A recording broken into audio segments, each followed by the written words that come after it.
Well, hello. Like I had said, most of the new people on my channel didn't know I did this, but I usually, after doing my Bible studies, I kind of review the past five books that I do. And so I like to give a little review of it, and I like to speak about what the favorite character in that chapter was, and what my favorite Bible verse was. So let me pull up my notes real quick and we'll go over it. The past five Bible studies I had just recently finished was Joshua through 2 Samuel.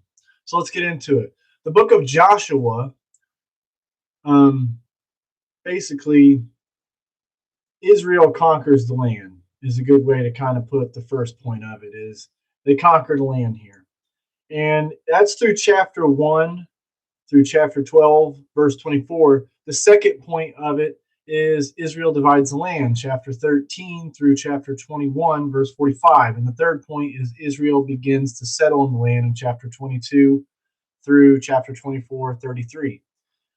See, my favorite part is chapter 7, verses 10 through 26 in the book of Joshua. Achan's sin, Joshua shows his leadership like Moses did.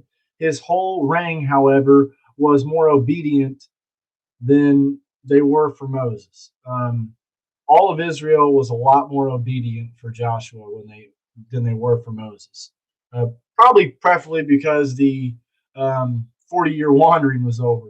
But of course, those were their parents, so they learned a lot from the wandering around. Joshua is the first after the Pentateuch. This is around 1405 to 1385 BC. Some say the death of Joshua was before 1200 BC. I shift kicker. And to wrap up Joshua, he ends with two challenges to God's people. One, in chapter 23, verse 1 through 16, Joshua challenges Israel's leaders to remember the great things that God had done for them and that they have seen. He urged them to claim God's promise for the present and for the future from the days of Abraham to that day. And two, his speech in chapter 24, verse 1 through 28, Joshua recounts the history all the way back from Abraham and all that.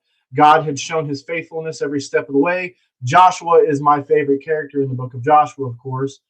He kept his role that Moses had instructed him to do and kept pushing forward.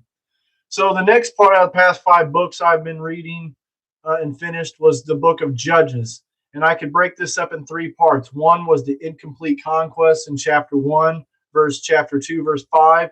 The covenant of disobedience and judgment in chapter 2, verse 6 through chapter 16, verse 31. And the collapse of society in chapter 17, verses 1 all the way through chapter 21, verse 25. Now, everyone that had just recently joined, I like to go over the past five books I'd read, tell my favorite character, favorite Bible verse. I think we should all have a favorite Bible verse from all 66 books. This is a very good book. It has a lot of turmoil in it, but the judges God calls forth are really bold and noble, obedient servants to the Lord. My favorite character is Deborah. She's the first female lead role, you could say, in the Bible for a woman. That is my favorite out of the book of Judges is, of course, Deborah. My favorite character is her. She had a courage like Joshua 1:9, you could say. But really the best part of Judges is chapter 16 when Samson comes about. When the Lord brings his strength back to kill all the 3,000 people and himself with pushing the two support columns of the temple down on them. He was a Nazarite to God from the womb. His hair was his source of strength, and he was like the other judges, noble. So if you really go back to like the Disney movie Hercules, it's really kind of a copy off of Samson. His hair is his strength. His hair is his strength. When really it was God. But, you know, a Nazarite was supposed to keep the long hair. So the judges always brought up these points throughout the book. Sin, Israel did evil in the eyes of the Lord. War was judgment. The Lord sold them into the hands of the enemies, nations, or an X amount of enemies at the time, and an X amount of years. Man, my seat keeps falling down. I just noticed my head go up and down like 3 times. Repentance. This came from when they cried out. Deliverance. God raised up deliverers for them, judges who could save them. Chapter 5 is my favorite part, the Song of Deborah. If you ever get a chance, read chapter 5. Like I said, I'll go back through Joshua. My favorite part was chapter 7, verse 10 through 26. And my favorite part of Judges was chapter 5, Deborah's song. So the next one's the book of Ruth. This is a beautiful book too. It's short, but it is amazing. We simply could break it down like this. One was the intro, chapter 1 through 5, chapter 1, verses 1 through 5. 2 was the return to Bethlehem, chapter 1, verse 6 through verse 22. And 3, Ruth encounters Boaz in chapter 2, verse 1 through 23. 4, Ruth visits the threshing floor, chapter 3, verse 1 through 18. And 5, Boaz redeems and marries Ruth in chapter 4, verse 1 through 7. And 6, concluding the genealogies, chapter 4, verse 18 through 22. This is, it tells you where David comes from, pretty much. So Naomi is my favorite character. 2 books in a row that a woman lead is my favorite character. Naomi is my favorite character because how many times in your life have you felt depressed like she did and thought the Lord is punishing you? She thought she was being punished. We can all relate to her in a way. The best verse is chapter 1, verse 16 through 17. It says, "But Ruth said, entreat me not to leave you or to go back from following after you. For wherever you go, I will go. And wherever you lodge, I will lodge. Your people shall be my people, and your God my God. Where you die, I will die, and there will I be buried. The Lord do so to me, and more also, if anything but death parts you and me." The book of Ruth is simply like a description of the rustic life back then, you could think. It really gives you a rustic life view back then, different from most of the books in the Bible. We have 2 more left after this. The book of Ruth illustrates that the benefits of God's covenant are not limited by any boundaries, whether national, racial, or gender. Redeem is the best way to put it. So the first book of Samuel, we finished up 1st and 2nd Samuel before I did 1st John today. A quick outline. 1, a period of transition from chapter 1 through chapter 15:35. 2, David's rise and Saul's decline in chapter 16, verse 1 through chapter 31, verse 13. A quick breakdown of this book. In the Hebrew Bible, it was originally one book. There was not 1st and 2nd Samuel. In the Hebrew Bible, it was just one complete book. In this book, God's people found themselves at war with the Philistines and others, mainly the Philistines. They struggle with how they present a united front against their enemies. The first book shows us how Israel tried to solve these problems when they crowned a king instead of what God wanted, David. I actually got 2 favorite characters in this book. My first one is Samuel. In this book, it describes how Samuel rose to the predominance in Israel. And God judges Eli's house and establishes Samuel as Israel's new spiritual leader.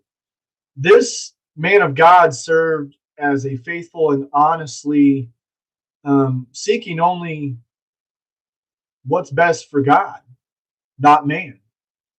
My personal opinion, he had a good heart. In chapter 16, verse 1, he continued to pray and continued to mourn for Saul, even though he wasn't in God's favor. Samuel shows us the character for caring for even the ones against God's will. Favorite verse from this is chapter 16, verse 7. "But the Lord said to Samuel, do not look at his appearance or at his physical stature, because I have refused him. For the Lord does not see as man sees, for the Lord looks at the outward appearance, or for the man looks at the outward appearance, but the Lord looks at the heart." My second favorite character is David. He enters in late, but David was picked by the Lord. He was a ruddy man by his appearance, what it says, ruddy. He's one of them men, he was dirty. He was out in the sheep's field. He was the youngest of 8, I might add. When he was anointed, it made him successor after Saul. His fame began when Goliath was defeated. It had its pitfalls, though, as you've seen Saul became jealous of David. He became highly jealous of him. David's faith is amazing. Chapter 17, verse 45 reads, Then David said to the Philistines, You come with me with a sword, with a spear, and with a javelin, but I come to you in the name of the Lord of hosts, the God of the armies of Israel, whom you have defiled.